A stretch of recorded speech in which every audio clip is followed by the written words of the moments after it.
I remember the fall like a flash of lightning, bright, fast, and cruel. 1 second I was on the staircase, carrying the folded laundry upstairs, and the next the world tilted. My body slammed against the wooden steps, the air punched out of my lungs, and everything went white. When I opened my eyes, I was lying at the bottom of the stairs. The basket toppled beside me. My right wrist burned, and my hip throbbed like it had its own heartbeat. The house was quiet for a moment. Then I heard her voice. "Oh my God, she fell again!" It was my daughter-in-law, Lisa. That syrupy, dramatic tone she reserved for moments when she wanted to sound innocent. I blinked up at the ceiling, trying to remember how it happened. Did I trip? No. I felt a shove. Light, but firm enough to send me off balance. My son, David, came rushing in from the living room. His face was pale, his eyes wide with panic. Mom, what happened?" Lisa knelt beside him, hand over her chest. "She must have missed a step, honey. I told you we should have added those rail grips."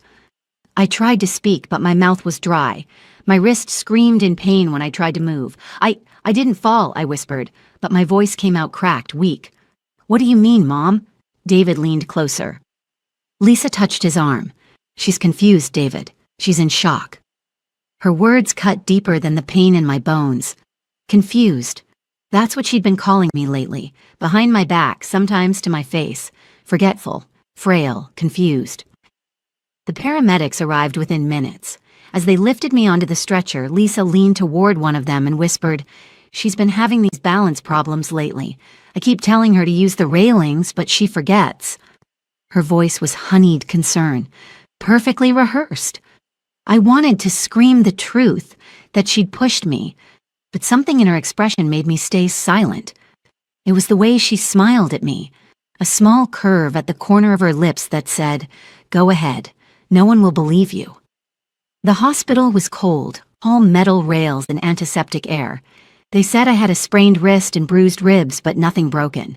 Lucky, they said. I didn't feel lucky. David stayed by my bedside, holding my hand, worry written all over him. Lisa sat in the corner, scrolling on her phone, sighing dramatically every few minutes. When the nurse came in with the discharge papers, Lisa jumped up. "We'll handle everything," she said, taking the clipboard before I could even reach for it. "I'll make sure she rests." "Lisa," I murmured, "I can sign my own papers." "Oh, Mom, don't be stubborn," she said with a laugh, loud enough for everyone to hear. "You've had a long day. Let me help." David smiled faintly. "She's just trying to make things easier, Mom." Easier. That word stung. Because ever since I'd moved in with them after my husband passed, Lisa had been trying to make things easier for me by rearranging my kitchen drawers, managing my mail, even deciding what time I should take my pills.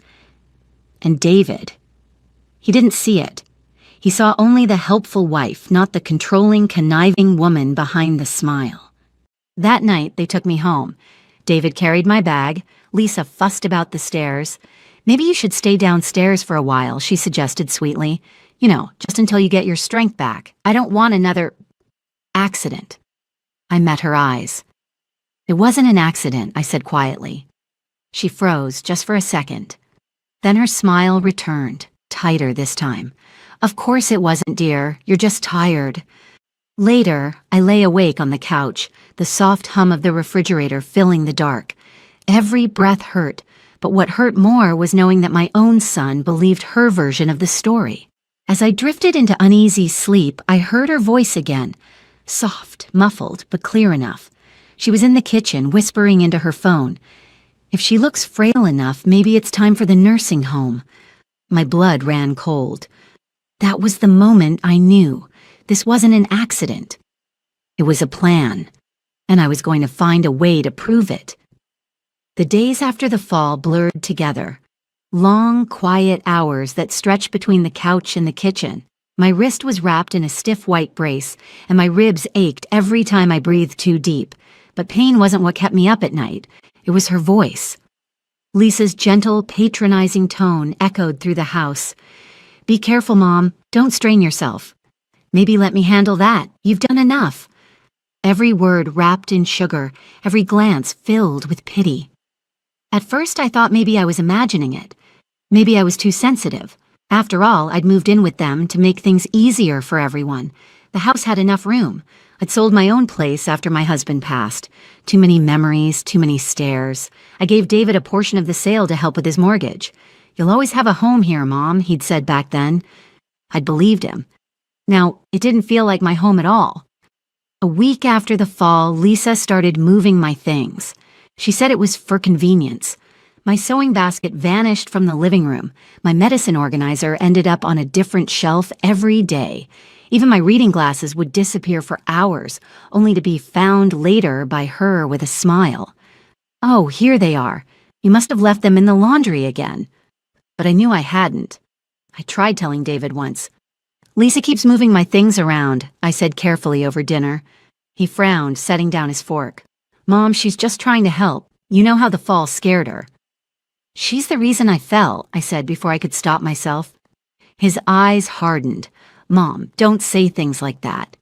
There it was, the line I wasn't allowed to cross.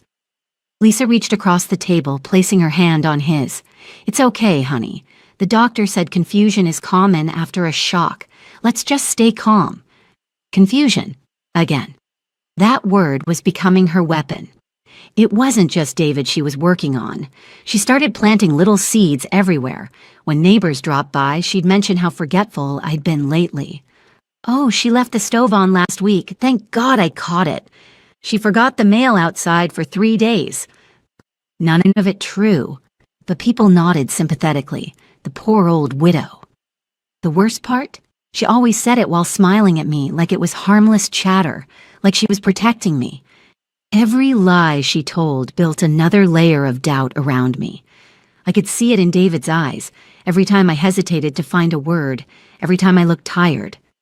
He was starting to believe her story. And that terrified me.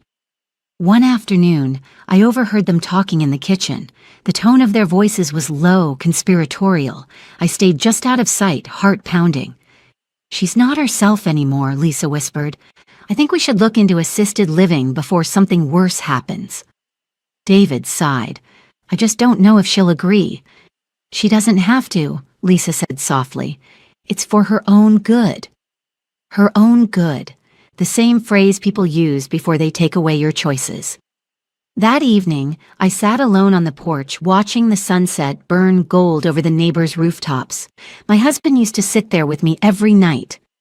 "Don't ever let anyone treat you like you're less, Margaret," he'd say. "Not even family." I thought about those words for a long time. When I went back inside, Lisa was in the hallway pretending to dust a picture frame. She smiled, but her eyes were cold. "Everything okay, Mom? You look tired again. Maybe skip the stairs tonight." I looked at her. Really looked at her. The fake concern, the careful control, and I realized this wasn't random. She wanted me out of the way. That night, as I lay awake, I noticed something I hadn't before. A faint red glow coming from the corner near the stairs. A small, steady blink. My heart skipped. The security camera. My husband had installed it years ago after we were robbed. I hadn't paid it much attention since, but if it was still working... For the first time in days, I felt something other than fear. I felt purpose. I whispered into the darkness, a promise to myself. "You want to make me look weak. Let's see how strong you look on camera." The next morning, I woke before the sun. The house was still, wrapped in that soft gray quiet that comes before dawn. My ribs still ached when I sat up, but the faint red blink from the hallway had burned itself into my mind all night. I shuffled toward the stairs, clutching the rail. There it was, the small black dome above the frame, dusty but alive. My husband Robert had been a careful man. He never trusted just locks. A house should have eyes, he used to say. I smiled through the ache in my chest. Maybe after all this time, those eyes had seen what really happened. The camera's control box was in the study. I hadn't touched it since Robert's passing. When I turned it on, the screen flickered, humming weakly. A small green light blinked to life and my heart began to race. "Please, let it have recorded." The files were labeled by date. My hands trembled as I scrolled to the day of the fall. There it was, 08/17, 7:42 p.m. I clicked play. For a second, nothing happened. Then the familiar staircase appeared on screen. I saw myself, small and slow in my gray sweater, carrying that basket of laundry. Lisa was behind me, saying something I couldn't hear. I saw her hand reach out, just a gentle touch on my back, then a firm push. I gasped. My body lurched forward on the screen, tumbling down the steps. The laundry basket flew into the air. Lisa stepped back, froze for half a second, then ran down, putting on her act. Oh my God, she fell again! I watched it 3 times, 4. Each time I felt the same cold flood of disbelief. The truth was there, plain, pixelated, undeniable. I pressed my hand over my mouth and whispered, "You did this. You really did this. It wasn't an accident. It wasn't my imagination." She had pushed me. For a long time, I just sat there, staring at the paused frame, her face halfway between guilt and performance. The woman my son trusted, the woman I'd welcomed into my home, had tried to make me look weak, maybe worse. Anger came next. Not loud, but quiet and sharp, like a knife being honed. I didn't cry. I didn't scream. I just whispered, "Thank you, Robert." He'd always said truth finds its way out. Now it was sitting right in front of me. By the time the sun rose, I'd already copied the footage onto a small USB drive I found in the drawer. I tucked it into my cardigan pocket like a secret weapon. When Lisa came downstairs an hour later, her hair perfectly curled and her tone perfectly sweet, I was already sitting at the kitchen table with my tea. "Good morning, Mom," she said brightly. "How are we feeling today? I hope you rested." I smiled at her for the first time in days. "I did, thank you. Slept like a baby." She blinked, studying me, suspicious of my calm. She was used to me being quiet and hesitant, not this. "I was thinking," I said, sipping my tea, "maybe we should go over those safety changes you wanted to make around the house." "Oh, sure," she said quickly. "I can help with that after I run a few errands. You know, I just want to make sure nothing like that fall happens again."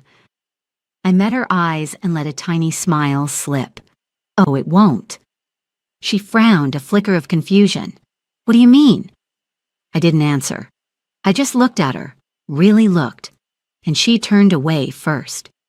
When David came home that evening, I asked him to sit with me after dinner. Lisa tried to join, but I said gently, "No, dear, I'd like to talk to my son alone." She hesitated, eyes darting between us, then forced a smile. "Of course, I'll be in the living room." David looked nervous. "Mom, is everything okay?" "Yes," I said softly. "In fact, I think it's time I showed you something." I reached for the small USB drive in my pocket and placed it on the table. He frowned. "What's this?" "The truth," I said.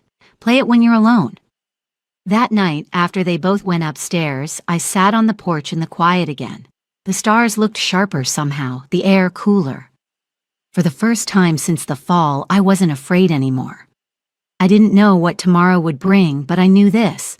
The days of her whispering lies in my son's ear were numbered. Because I finally had the proof. And I was done being silent. The following evening, David came home late from work. I was sitting in the living room, knitting quietly, pretending to watch the news. Lisa was at the kitchen counter, scrolling through her phone, half listening. "Hey, Mom," David said, loosening his tie. "Did you eat?" "I did," I replied with a small smile. "There's soup on the stove if you're hungry." He nodded absently, glancing at the floor. His shoulders looked heavier than usual. Then I saw it. His hand slipped into his pocket, and I knew what he'd found there. The USB drive. "David," I said softly, "did you watch it?" He froze. The air between us went still. Even Lisa looked up, her eyes narrowing slightly. Yeah, he said finally, his voice low. "I watched it." Silence. Only the hum of the refrigerator filled the room. Lisa's tone snapped bright and defensive. "Watched what?" David turned to her slowly. His face had gone pale. "You know what?" Her phone dropped onto the counter with a clatter. I don't understand. What's going on?" I folded my hands over my lap and said evenly, "Why don't you tell him, Lisa? Or should I?" She blinked rapidly, then laughed. A short, nervous sound. "Mom, what are you talking about? You're scaring me." "Enough," David said sharply. I saw it." The color drained from her face. He stepped closer, his voice trembling with disbelief. You pushed her. You pushed my mother down the stairs. Lisa's mouth opened and closed like a fish gasping for air. It wasn't like that. She lost her balance. I was trying to... He slammed his hand on the table. Don't lie to me. I saw it, Lisa. I saw you shove her. I sat still, watching it all unfold, not with glee, but with a deep, quiet sorrow, the kind that comes when truth finally claws its way into the light. Lisa's tears came next, predictable and practiced. David, please, you have to believe me. It was an accident, I swear. I didn't mean to...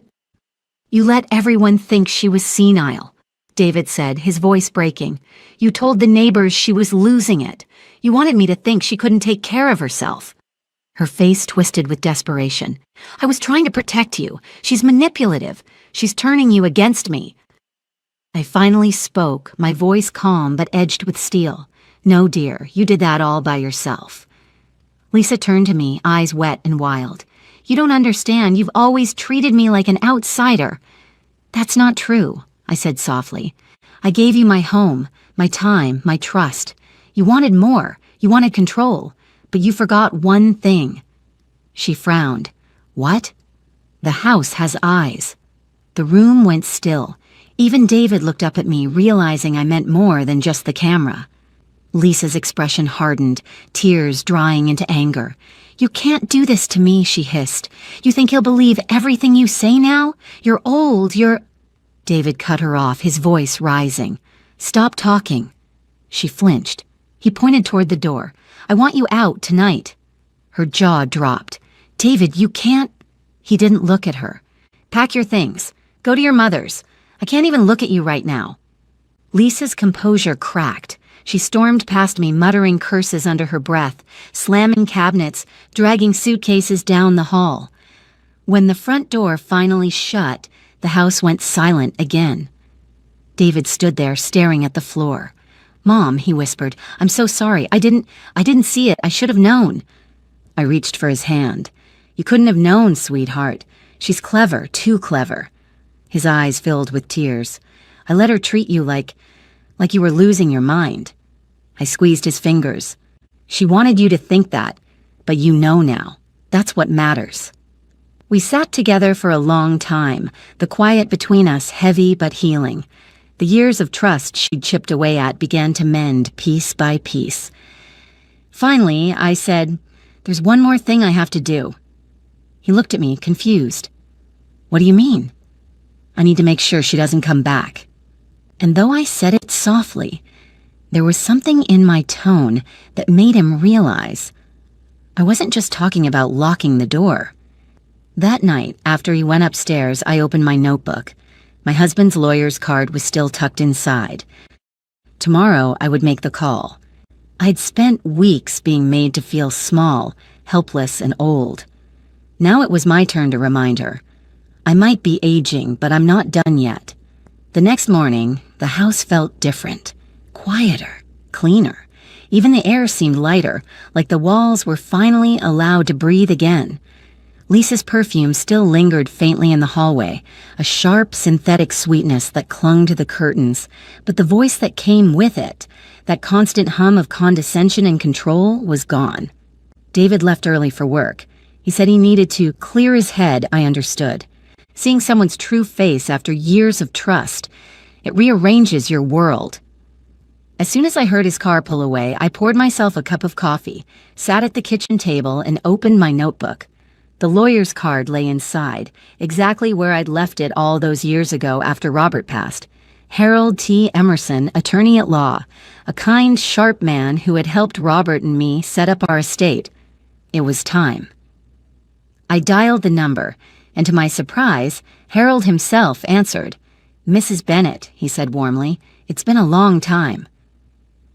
Yes, I replied, steadying my voice, and it seems I've let the wrong people handle too much in my absence. By noon, I was sitting in Harold's office, the security footage on a small flash drive in my purse. He listened quietly as I told him everything. The fall, the lies, the manipulation, the proof. When I finished, he leaned back, steepling his fingers. You've been through quite a lot, Margaret, but you did the right thing, keeping that evidence. This changes everything. I don't want to ruin anyone, I said softly, but I won't be treated like a fool in my own home. He nodded. Then let's make sure that never happens again. Within an hour, we'd done it.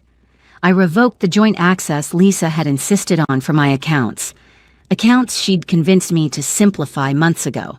We updated my will, removed both their names from any inheritance connected to the house, added protective clauses, transferred everything into a living trust under my sole authority. From now on, Harold said, sliding the documents toward me, no one makes a move on your behalf without your direct consent. I signed every page with deliberate, unshaking strokes. My hand hurt by the end, but it was a good pain, a reclaiming pain. Before I left, Harold looked at me and said, "You have every right to press charges, you know." "I know," I said, "and I will, if she comes near me again." That evening, David came home looking worn, his face shadowed by guilt and exhaustion. "She called me," he said quietly. I looked up from my chair. "And?" "She begged me to forgive her, said she just lost her temper that night." His jaw tightened. "Said you were trying to destroy our marriage." I sighed. "And what do you believe?"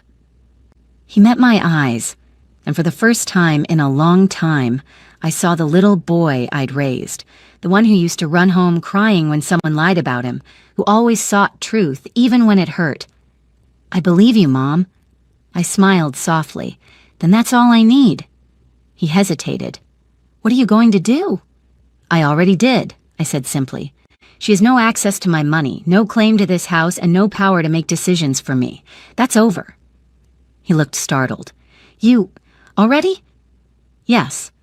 I folded my hands in my lap. She tried to make me look weak. I let her think she succeeded long enough to show her what real strength looks like. He was quiet for a while, then whispered, "I don't know how you do it." I chuckled softly, because when you've lived as long as I have, you learn the power of patience. Revenge doesn't have to be loud, it just has to be final. Later that night, there was a knock on the door. I didn't need to look to know who it was. Lisa stood on the porch, eyes puffy, voice trembling. "Margaret, please, can we talk?" I opened the door just a few inches. "No, Lisa, talking time's over." Her lower lip quivered. "You called the lawyer, didn't you? You're ruining everything." I stared at her through the narrow crack. "No, dear, you ruined it the day you decided to push me down those stairs." For a moment, her mask slipped, rage flashing through her eyes like lightning. "You'll regret this," she hissed. "I already did," I replied, and gently closed the door. The next morning, an officer served her with a restraining order. The papers had Harold's signature at the bottom. As I sat by the window, the sunlight warm against my face, I realized something. This wasn't about vengeance anymore. It was about peace. Lisa had wanted to strip away my dignity. Instead, she taught me to guard it like treasure. And for the first time in months, I felt truly safe. 2 weeks passed before the house truly felt like home again. The silence no longer frightened me. It soothed me. The ticking clock in the hallway, the hum of the old refrigerator, the rustle of the curtains in the afternoon breeze, all the ordinary sounds of peace I'd forgotten how to hear. I started keeping fresh flowers on the kitchen counter again. Small things, lavender, daisies, sometimes roses when I felt indulgent. It was my little declaration that I was still here, still capable, still alive. The bruise on my ribs had faded to yellow. My wrist had mostly healed, but some aches never quite leave. They just settle deeper where the world can't see them.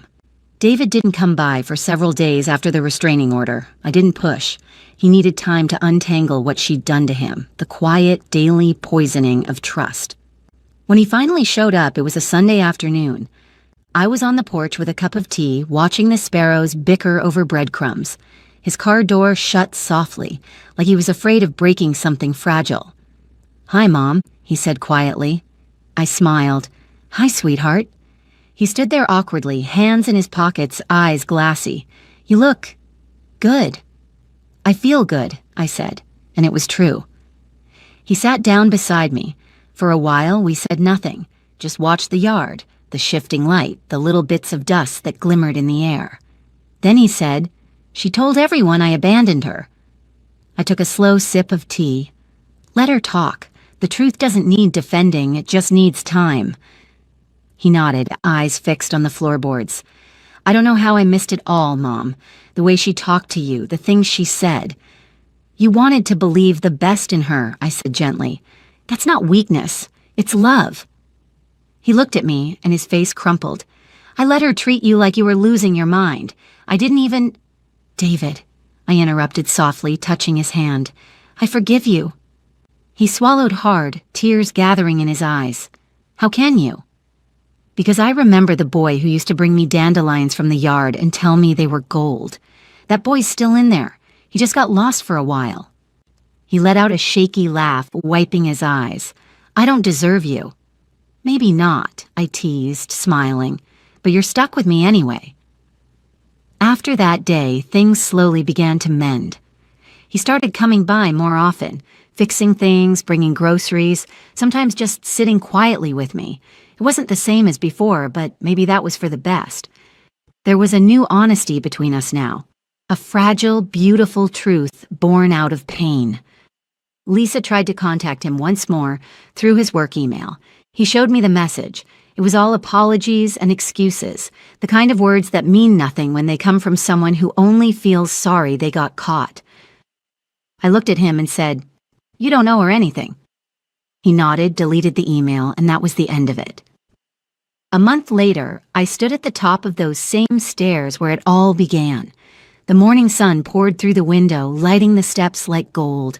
I ran my hand along the rail. Steady, solid, sure. No fear this time, just peace. As I turned to head downstairs, I caught sight of the security camera, still blinking faintly. I smiled at it. "Good job, old friend," I whispered. "You did your part." Then I walked to the living room, poured myself another cup of tea, and opened my journal. I began writing, not just about the fall, but about everything that came after. The betrayal, the silence, the power I found when I stopped doubting myself. Because women like me, we've lived long enough to know that sometimes the quietest voice in the room carries the most strength. If I've learned anything, it's this. Age doesn't make you weak. It makes you wise enough to fight differently. Lisa thought she could make me look old and helpless. She forgot that I've lived through harder things, loss, grief, rebuilding, and I'm still standing. She wanted the world to see me as fragile. Instead, she showed them what resilience looks like. I leaned back in my chair, watching the afternoon sun spill across the floorboards, and I smiled to myself. "Let them talk," I murmured. "I've got the truth and my peace. That's enough."